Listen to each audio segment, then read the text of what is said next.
तो स्वागत है आपका अपने YouTube चैनल पाठ्यक्रम में। मैं आलोक गुप्ता आज फिर से आपके लिए लेकर आया हूँ बिहार डीएसटी कार्यालय परिचारी के मेंस एग्जाम के लिए पॉलिटी का बेस्ट क्वेश्चंस।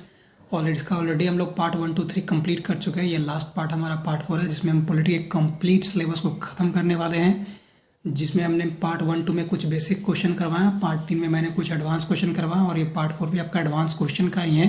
कुछ मिसलेनियस क्वेश्चन भी ऐड किए हैं एग्जाम पॉइंट ऑफ व्यू उसके इंपॉर्टेंट जो बन रहे हैं, और जो रिपीटेड है अलग अलग एग्जाम में उसको लेकर मैंने यहाँ पे जो है ऐड किया अपने पीपीटी में। तो चलिए शुरू करते हैं।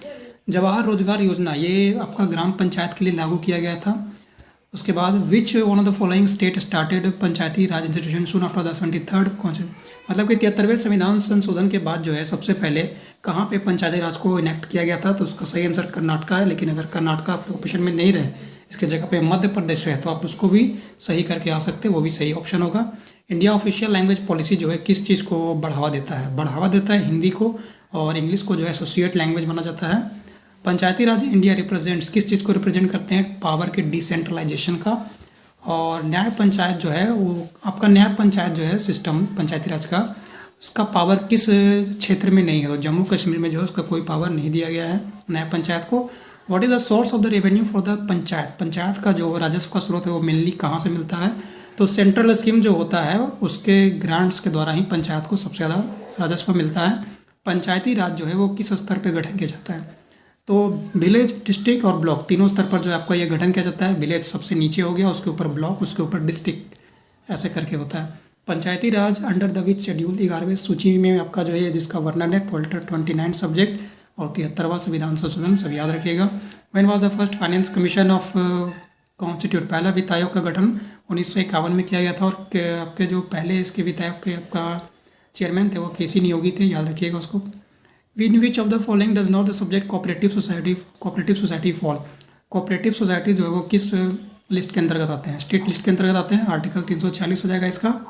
और जो है स्टेट लिस्ट में आपका टोटल 66 सब्जेक्ट है, इसको भी याद रखिएगा वर्तमान में। पहले इसका 61 सब्जेक्ट था। Which one of the following taxes levied and collected by the union but distributed between union and state? ऐसा कौन सा कर है जो लगाता स्टेट है मगर राज्य और सेंटर यानी केंद्र उसको आपस में बांट लेते हैं? तो देखिए कस्टम, कॉर्पोरेशन टैक्स, रेलवे, ये सब तो सेंटर के पास कुछ और कुछ स्टेट के पास आता है, लेकिन एग्रीकल्चर इनकम को छोड़ के जितने भी इनकम पे टैक्स लगाए जाते हैं वो आपका जो है सेंटर ही लगाता है, लेकिन स्टेट और सेंटर उसको आपस में बांट लेते हैं। और इसका बेस्ट एग्जांपल आपका इनकम टैक्स है, तो इसका ऑप्शन डी सही आंसर हो जाएगा। नेक्स्ट क्वेश्चन के ऊपर बढ़ेंगे। Indian parliament can not legislate on the subject of a state list unless? Bharat की संसद किसी भी राज्य की सूची में से कोई विषय पर कानून तब तक नहीं बना सकती है जब तक राज्यसभा जो है उसको एसेंट न दे दे पहले से, तब तक। Physical responsibility budget management act ये आपको सबसे पहले कब आया था? तो 2003 में इसको लाया गया था। इसको कहते हैं राजकोषीय उत्तरदायित्व बजट प्रबंधन। ये बजट में होने वाले घाटे से बचाने के लिए बनाया गया था। मैरिज, डाइवोर्स एंड अडॉप्शन जो एंट्री से आपके किस लिस्ट के अंतर्गत आते हैं?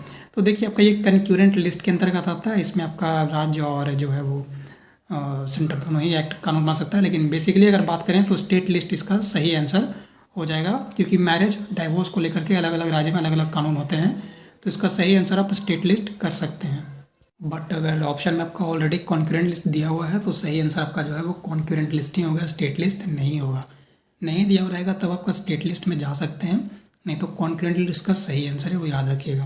When was the wealth tax in India introduce first time? Wealth tax सबसे पहले कब लगाया गया था इंडिया में? 1948, 1957, 1976 या 1991? तो उसका सही आंसर है 1957 में सबसे पहले लगाया गया था। Under which article the constitution of India can Indian parliament make laws under the residuary powers? Residuary powers के अंदर आर्टिकल 248 है, इसके तहत जो है रिसाइडरी पावर्स का जो यूज़ करता है union government. Finance commission constitute under article 280 जो है फाइनेंस कमीशन से संबंधित है, और फाइनेंस कमीशन आपका कॉन्स्टिट्यूशनल बॉडी है, एक संवैधानिक निकाय है। Indian political party are regulated by? Election commission के द्वारा रेगुलेट किया जाता है। आज क्वेश्चन थोड़ा ज़्यादा लिया है इसलिए थोड़ा जल्दी इसको खत्म करेंगे हम लोग। इन which year NITI Aayog was constitute? NITI Aayog का गठन 2015 में किया गया था, प्लानिंग कमीशन को खत्म करके किया गया था, और इसका गठन नरेंद्र मोदी जी ने करवाया था। नरेंद्र मोदी इसके चेयरमैन भी होते हैं, मतलब प्राइम मिनिस्टर जो है इसके चेयरमैन होते हैं, इसलिए नरेंद्र मोदी यहाँ के चेयरमैन है नीति आयोग के। Which article is related with the consolidated fund of India? समेकित निधि से आपका जो आर्टिकल संबंधित है 266 है, लेकिन इमरजेंसी फंड जिसको कंटीजेंसी फंड कहते हैं उसके लिए आर्टिकल जो है वो आपका 267 एक है कंटीजेंसी फंड के लिए, इसको ध्यान रखिएगा। Minimum age required to become the member of the panchayat, panchayat का सदस्य आपको बनने के लिए 21 साल का होना बहुत जरूरी है। 18 साल में सिर्फ आप वोट दे सकते हैं, इसको ध्यान रखिए। भारत का जो संविधान है उसको क्या सुनिश्चित करता है? अधिकार, कर्तव्य या मौलिक स्वतंत्रता है। तो ये सभी चीज़ को जो है भारत का संविधान कहता है। हमारे संविधान में हर मेंशन है ये सब। Which is the first linguistic state created India and in which year? तो सबसे पहला तो आपका आंध्र प्रदेश ही था। पोटी श्री मल्लू जी ने इसके लिए बहुत बड़ा आंदोलन भी किया था। 1956 में किया गया, ये आपका गठन किया गया था सबसे पहले आंध्र प्रदेश। और इंडियन लिंग्विस्टिक डाइवर्सिटी रिफ्लेक्ट, जो आपका भाषाई विविधता वो क्या दिखाता है? भाषा 8वीं सूची में मेंशन है, बात सही है। क्षेत्रीय भाषा अलग अलग होती है, ये भी बात सही है। और ऑफिशियल लैंग्वेज में हमारा जो है वो लिंग्विस्टिक अलग अलग है, वो ये भी दिखाता है। तो इसका आंसर हो गया ऑल ऑफ दी, ये सब कुछ सही है यहाँ पे। डेमोक्रेसी एंश्योर्स गवर्नमेंट अकाउंटेबिलिटी, लोकतंत्र में सरकार को जवाबदेही किस प्रकार से सुनिश्चित है? क्या वो चुनाव के माध्यम से जवाब देती है? तो हाँ, चुनाव जब होता है तो सरकार को जवाब देना ही पड़ता है कि क्या उसने किया क्या नहीं किया है। और सरकार अलग अलग मंच पर जाके ये बात कहती है, आपने देखा होगा। इसके अलावा मीडिया में भी जवाब देती है, और अगर काम नहीं किए तो जुडिशियरी यानी कि न्यायपालिका उसको रिव्यू भी करती है। तो इसका सही ऑप्शन जो है वो option D all of the है, इस सब माध्यम से जो है रिव्यू किया जाता है। Which article is not suspended during the national emergency? देखिए, जब नेशनल इमरजेंसी आर्टिकल 352 के तहत लगता है तो आर्टिकल 19 आपका ऑटोमेटिक सस्पेंड हो जाता है, लेकिन आर्टिकल 20 और 21 जो आपका सस्पेंड नहीं होता है। तो इसका सही ऑप्शन है ऑप्शन डी, यानी बोथ पीसी आपका जो है सस्पेंड नहीं होता है इमरजेंसी के टाइम पे। इंडियन कॉन्स्टिट्यूशन को, मतलब भारत के संविधान को क्या कहा गया है? क्वासी फेडरल कहा गया है। और इसको किसने कहा है? तो वो केसी वियर ने कहा है। जबकि भारत के संविधान को कोऑपरेटिव फेडरेशन आपका ग्रैनियल ऑस्टिन ने कहा है, इसको ध्यान रखिएगा। The division of the power between the centre and state, जो पावर का डिवीज़न है सेंटर स्टेट के बीच में कौन सी सूची में है? तो 7वीं सूची में है आपका। और आगे बढ़ेंगे हम लोग। और in case of the conflict between the centre and the state in concurrent list, अगर देखिए कॉन्फ्लिक्ट में क्या है कि वो सेंटर और स्टेट दोनों उसमें बना सकते हैं कानून, लेकिन मान लीजिए दोनों ही ने बनाया और दोनों में मतभेद हो गया, नहीं मेरा नहीं मेरा, तो किसका जो है वो कानून पारित होगा और किसका जो है कानून धरा का धरा रह जाएगा? तो दोनों ही अगर एक विषय पे कानून अगर बना दिए हैं तो सेंटर का कानून जो है वो माना जाएगा, जबकि स्टेट का कानून निरस्त कर दिया जाएगा, क्योंकि हमारे देश में जो है सेंटर सबसे ज़्यादा मजबूत है। आर्टिकल 360 आपका फाइनेंशियल इमरजेंसी से संबंधित है, इस चीज़ को ध्यान रखिएगा। और national emergency 352, state emergency 356। Sarkaria commission जो है वो किस चीज़ का आपका सजेशन दिया था, किस चीज़ का आपका सिफारिश किया था? मजबूत केंद्र का सिफारिश किया था, ध्यान रखिएगा। Which constitutional amendment act was also set to be the mini constitution, किस संवैधानिक संशोधन को जो है भारत का लघु संविधान कहते हैं? 42वां संविधान संशोधन को कहते हैं। सिक्किम जो है आपका भारत का फुल फ्लैज स्टेट कब बना था? तो 36वां संविधान संशोधन 1975 के तहत सिक्किम को राज्य का दर्जा दिया गया था। भारत में कुल कितने राज्य भाषा हैं? तो भारत में कुल आपका 11 राज्य भाषा है, पहले 6 था। सबसे पहले 2004 में जो है आपका तमिल भाषा को ऐड किया गया, फिर 2005 में आपका संस्कृत हो गया, फिर 2008 में तेलुगु और कन्नड़ हो गया, और 2013 में आपका मलयालम, और 2014 में आपका ओडिसी हो गया, और 2024 में आपका 5 भाषा ऐड किया गया, असमी, बंगाली, प्राकृत, पाली और मराठी भाषा को। ध्यान रखिएगा इसको। भारत की सबसे प्राचीन भाषा का नाम क्या है? तमिल है। 2004 में इसको आपका क्लासिकल लैंग्वेज का दर्जा भी दिया गया था। When did the India adopted the national flag? National flag को इंडिया ने 22 जुलाई 1947 को ही अडॉप्ट कर लिया गया था। When did the India adopted the national emblem? Emblem को अडॉप्ट किया गया था 26 जनवरी 1950 को। और आपका भारत का राष्ट्रगान कब अपनाया गया था? तो 24 जनवरी 1950 को अपनाया गया था। इसका आंसर हो जाएगा यूनिवर्सल एडेड फ्रेंचाइज आपका सबसे पहले 1951-52 के जनरल इलेक्शन में यूज़ किया गया था। कैपिटल ऑफ अरुणाचल प्रदेश, अरुणाचल की राजधानी आपकी ईटानगर हो जाएगी। मिजोरम का आइजवाल, और कोहिमा आपका नागालैंड का हो जाएगा, और इम्फाल आपका मणिपुर का हो जाएगा। इसको ध्यान रखिएगा क्योंकि प्री में जो है आपका स्टेट कैपिटल पूछा गया था। कैपिटल ऑफ असम, असम का दिसपुर, इसका सही आंसर। और गैंगटोक आपका सिक्किम का हो गया, और अगरतला जो आपका है वो त्रिपुरा का हो जाता है, और तिरुवनंतपुरम आपका केरला का हो जाता है, ध्यान रखिएगा। वो is the chairman of the official language commission इन 1955 में जब का ऑफिशियल लैंग्वेज कमीशन बना था तो उसके चेयरमैन बीजी खैर थे, ये जस्टिस थे सुप्रीम कोर्ट के। Panchayati Raj system constitutionalise by the which amendment? 73वां संविधान संशोधन 1992 के तहत इसको जो है संवैधानिक दर्जा दिया गया था। पंचायती राज जो आपका कौन सा भाग में मेंशन है? पार्ट 9 में मेंशन है, 243 से 243 इसका आर्टिकल है, हमने बात कर ली इसके ऊपर। Which article deals with the Gram Sabha? Gram सभा का आर्टिकल 243 से 243 भी आपका जो है वो कंस्ट्रक्शन यानी आपका जो कंपोजिशन है उसके बारे में बताता है कि किस तरीके से पंचायत जो है उसका निर्माण होगा, और 243 की पंचायत का स्ट्रक्चर कैसा होगा इसके बारे में कहता है। Next, establishment of the panchayat under the article, panchayat का जो इस्टेब्लिशमेंट वो आपका वही मैंने बता दिया था। आर्टिकल 243 बी के तहत किया गया है। और reservation seats in the panchayat, तो आपका जो है डी, आर्टिकल 243 डी में रिजर्वेशन है। आर्टिकल 243 ई में आपका जो है पंचायत का टेन्यूर है। 243 एफ में आपका पंचायत का डिस्क्वालिफिकेशन है। और 243 सी में जो आपका स्ट्रक्चर होता है वो मैंने बता दिया आपको। इसका सही आंसर आप याद रखिएगा, यहाँ पे बहुत ज़्यादा हो गया, ऑप्शन बी इसका सही आंसर है। टर्म ऑफ द पंचायत, ये ऑप्शन ई हो गया, अब सॉरी ऑप्शन बी हो गया। 243 ई आर्टिकल, डी फॉर द आपका हो गया ये रिजर्वेशंस, एफ डिस्क्वालिफिकेशन, और जी जो है आपका पंचायत में पावर अथॉरिटी, इसके बारे में रिस्पॉन्सिबिलिटी के बारे में बात करता है। Next question, power responsibility 200 article 243 जी और 243 एच जो आपका वो टैक्स के बारे में होता है, पंचायत कुछ टैक्स लगा सकता है। 243 आई फाइनेंस कमीशन जो है उसका गठन किया जाता है पंचायत के लिए। स्टेट फाइनेंस कमीशन आपका 243 आई हो गया यहाँ पे। 243 जे आपका जो है वो ऑडिट एंड अकाउंट्स के लिए सब आगे मैंने रखा है। Panchayat elections conducted and state election commission करवाते हैं पंचायत का 243 के तहत article. Which article provide state election commission, वो आपका 243 के हो गया, इसका जिक्र मैंने पीछे किया आपने। और विच article deals with the application of the union territory, तो एप्लीकेशन की अगर बात करें कि कहाँ कहाँ पंचायत लागू किया जाता है, तो आर्टिकल 243 नहीं कह सकता। 243 में 243 पंचायत के कॉन्टिन्यूंसी के बारे में बोलता है, और 243 हो पंचायत के बार को इंटरफेयर, मतलब पंचायत में अगर चुनाव में धांधली हुआ है तो कोर्ट में आप जा सकते हैं, इसके बारे में 243 में कहा गया है। नेक्स्ट क्वेश्चन हमारा, subjects of the panchayat are listed under the subject आपका हो तो 91वें सूची में ही आपका मेंशन है। तीन स्तरीय पंचायत में क्या आता है, ग्राम सभा, ब्लॉक, डिस्ट्रिक्ट या विलेज, टाउन, वार्ड, ब्लॉक, ग्राम पंचायत, पंचायत, जिला परिषद, ये आपका हो जाता है सही ऑप्शन कि ग्राम सभा, ये वाला ऑप्शन है ग्राम सभा, ब्लॉक और फिर डिस्ट्रिक्ट आपका सही ऑप्शन हो गया। ग्राम पंचायत के हेड को क्या बोलते हैं, कहीं पे मुखिया और कहीं पे प्रधान कहते हैं, लेकिन सही आंसर इसका मुखिया हो जाएगा आपका। नेक्स्ट क्वेश्चन के ऊपर हम लोग बढ़ेंगे आगे। अब और डिस्क्वालिफिकेशन ऑफ द पंचायत, ये हमने बता दिया था, आर्टिकल 243 एफ आपके पंचायत के मेंबर्स के डिस्क्वालिफिकेशन के बारे में बात करता है। स्टेट फाइनेंस कमीशन जो है हर 5 साल में गठन होता है, चाहे नेशनल फाइनेंस कमीशन हो या स्टेट फाइनेंस कमीशन हो, एक ही बात है। Audit and panchayat accounts comes under the article 243 जे, ये ऑडिट एंड अकाउंट से संबंधित है आपका। State election commission appointed by the governor, state election commission को गवर्नर अपॉइंट करते हैं, लेकिन इलेक्शन कमीशन को जो है वो आपका प्रेसिडेंट अपॉइंट करते हैं, ध्यान रखिएगा। Bar to interfere in the panchayat election under the article 243, ये बात हो चुकी है।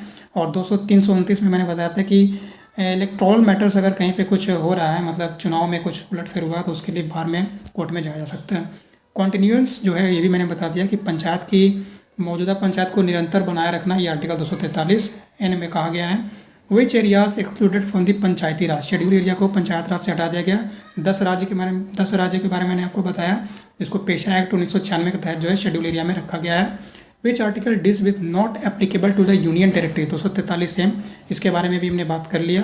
पंचायती राज एंश्योर्स, पंचायती राज किस चीज़ को सुनिश्चित करते हैं, तो वो आपका जो है मिलिट्री रूल नहीं, लाइट कंट्रोल नहीं, पीपल्स पार्टिसिपेशन को ही जो यहाँ पे कंट्रीब्यूट करते हैं। Planning at the village level is done by, village level पर जो प्लानिंग है वो कौन करेगा, जाहिर सी बात है कि आपका जो है ग्राम पंचायत ही करेगा विलेज पे। मेन ऑब्जेक्टिव ऑफ पंचायती राज का मेन ऑब्जेक्टिव है गाँव का विकास करना। उसके बाद न्याय पंचायत जो है वो किस चीज़ से संबंधित है, इसका नाम ही न्याय है, तो न्याय से आपका संबंधित है, सॉरी न्याय ऑप्शन बी होगा इसका सही आंसर जो है। और इसको हम इरेज कर देते हैं, फाइनेंस नहीं होगा, न्याय इसका सही आंसर हो जाएगा, ठीक है, इसको ध्यान रखिएगा। न्याय पंचायत, पंचायती राज किस चीज़ को प्रमोट करता है, डिसेंट्रलाइजेशन, इसके बारे में हम लोग बात कर चुके हैं ऑलरेडी। आर्टिकल 243 जी पावर रिस्पॉन्सिबिलिटी है पंचायत का, इसके बारे में। और नेक्स्ट क्वेश्चन के ऊपर चलेंगे, आर्टिकल 243 ये भी बात हो गया, टर्म ऑफ दी आपका जो है वो आपका ऑफिस बताता है पंचायत का। पंचायती राज जो है किस चीज़ को मजबूत करती है, तो लोकतंत्र को मजबूत करने का काम करती है। 243 से ये आपका यूनियन टेरिटरीज में कहीं कहीं पे एप्लीकेबल है, और 243 से यूनियन टेरिटरीज में कहीं कहीं पे एप्लीकेबल नहीं है। आर्टिकल 243 के जो आपका स्टेट इलेक्शन कमिश्नर से संबंधित है, और आर्टिकल 243 है आपका फाइनेंस कमीशन है पंचायत के लिए। उसके बाद आर्टिकल 243 जो ऑडिट एंड अकाउंट्स है पंचायत का, लेखा जोखा, भाई ऐसा नहीं वो भी घोटाला करके बैठा है। 246 ए आपका आर्टिकल जो है वो ग्राम सभा के बारे में है। रुक जाइए, 246 ए यहाँ पे है, 43 नहीं। 246 ए की अगर हम बात करें तो वो आपका स्टेट टैक्स, एजुकेशन, हेल्थ किसी से संबंधित या स्टेट टैक्स से संबंधित है, माफ़ कीजिएगा, ये यहाँ पे थोड़ा सा चेक कर लीजिए। लेकिन हमको लगता है यहाँ पे गलती से ये शायद क्वेश्चन में थोड़ा गड़बड़ है, यहाँ पे 1 मिनट रुक जाइएगा, देख लेता हूँ एक बार। हाँ, तो ये आपका जो है आर्टिकल 246 है, सही है। यहाँ पे मुझे लगा 43 ए के बारे में यहाँ फिर से रिपीट हो रहा था, नहीं सही है। स्टेट टैक्स यहाँ पे सही आंसर इसका स्टेट टैक्स ही होगा। आर्टिकल 244 ये किस चीज़ से आपका मेंशन है? तो ये 244 फाइनेंस पावर इलेक्शन तो है नहीं, शेड्यूल एंड ट्राइबल एरिया से इसका सही आंसर हो जाएगा। आर्टिकल 243 कोर्ट की शक्ति है कि वो पंचायत के इलेक्शंस में आपका इंटरफेयर कर सकता है, और 243 ये बता दिया कि पंचायत की कॉन्टिन्यूंसी के बारे में बात करता है। 243 ये भी बात हो गई है कि कहीं कहीं पे एप्लीकेबल नहीं है पंचायत यूनियन टेरिटरीज में। कम्युनलिज्म किस चीज़ के अगेंस्ट में है? डेमोक्रेसी के, लोकतंत्र के अगेंस्ट में है। और इंडियन कम्युनलिज्म का मतलब होता है साम्यवाद। Indian nationalism was based on, Bharat के जो राष्ट्रवादी किस चीज़ के ऊपर आधारित है? तो आपका सांस्कृतिक और स्वतंत्रता संग्राम के ऊपर, जो आपका इंडिपेंडेंस हुआ था तभी भारत में राष्ट्रवाद सबसे ज़्यादा फैला। Article related to equality, article 14 से 18 आपका राइट टू इक्वलिटी ही बात करता है। Nationalism mainly developed during the, nationalism सबसे पहले सबसे ज़्यादा आपका ब्रिटिश काल में डेवलप हुआ था, हिंदू मुस्लिम एक हुए थे उस समय। और India follows which type of socialism, Bharat किस प्रकार का समाजवाद है? तो भारत में गांधीयान सोशलिज्म है। गांधीयान सोशलिज्म मतलब नीचे से लेकर ऊपर तक का आदमी में समानता देखना, ये बात कहा गया है। सेकुलरिज्म इन इंडिया एनरेस्ट, मतलब भारत में धर्मनिरपेक्षता कहाँ तक नहीं थे? क्या प्रेमबल में से धर्म आपका धर्मनिरपेक्षता है? आर्टिकल 25 में या आर्टिकल 28 में भी है, तो इस सब में आपका जो है धर्मनिरपेक्षता दिखाई देता है। India became the sovereign socialist and Republic, तो ये आपका बन गया था संविधान 1950 में लागू होने के बाद। और सोशलिस्ट प्रिंसिपल आर इंक्लूडेड, समाजवादी सिद्धांत जो है किस पे आधारित है? तो आपका डीपीएसपी में है समाजवादी सिद्धांत। डीपीएसपी के बेहतर समाज के निर्माण के बारे में आपका यहाँ वर्णन है। आर्टिकल 36 से लेकर आर्टिकल आपका जो है इसका वो 51 हो जाता है। और यहाँ पे जो इसका पार्ट है पार्ट 4 है। वो प्रोपेगेटेड सेक्युलर नेशनलिज्म, धर्मनिरपेक्ष राष्ट्रवाद जवाहरलाल नेहरू ने भारत में प्रोपेगेट किया, फैलाया। और कम्युनलिज्म के बारे में हम लोग बात कर लिए ऑलरेडी।